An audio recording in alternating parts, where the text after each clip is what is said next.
ദൈവസഭ കെട്ടിടമെന്ന് പറയുന്നുണ്ട്. దేవుని సంఘము ఒక నిర్మాణముగా కనబడుచున్నది. ദൈവസഭ സോൾജിയർ എന്ന് പറയുന്നുണ്ട്. దేవుని సంఘము ఒక మంచి సైనికుని గురించి పోల్చబడి ఉన్నది. വിവിധ തരത്തിൽ ദൈവസഭയെ കുറിച്ച് നമുക്ക് കാണുവാൻ കഴിയുകയാണ്. ఈ ప్రకారముగా వివిధ రకములైన రీతులతో దేవుని యొక్క సంఘమును సరిపోల్చుట మనం చూస్తూ ఉన్నాం. അതിലൊന്നാണ് ഞാൻ ഈ പറയാൻ പോകുന്ന ദൈവസഭ ഒരു തോട്ടമാണ്, ഒരു ഗാർഡൻ ആണെന്ന് വിശുദ്ധ ബൈബിൾ പഠിച്ചാൽ കാണുവാൻ കഴിയുന്നു. ఆ రీతిగా దేవుని సంఘం అనేది పరిశుద్ధ గ్రంథ వాక్యాధారముగా ఒక తోటతో మనము పోల్చే అనుభవాన్ని ఇక్కడ చూడగలుగుతున్నాం. ബൈബിൾ പഠിക്കുമ്പോൾ బైబిల్ చదివినట్లయితే തോട്ടവുമുണ്ട്, വയലുമുണ്ട്.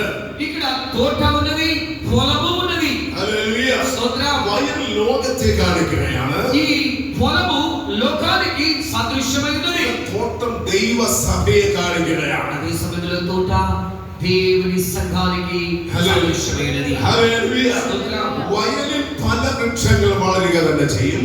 పొలములో వివిధ రకాలైన చెట్లు పెరుగుతూ ఉంటాయి. തോട്ടത്തിൽ അങ്ങനല്ല.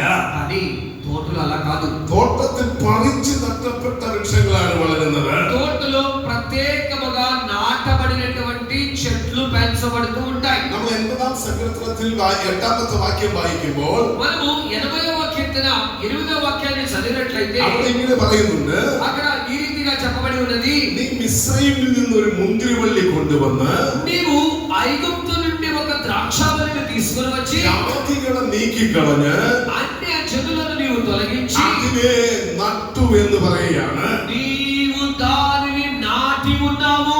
ഹല്ലേലൂയ. హల్లెలూయా.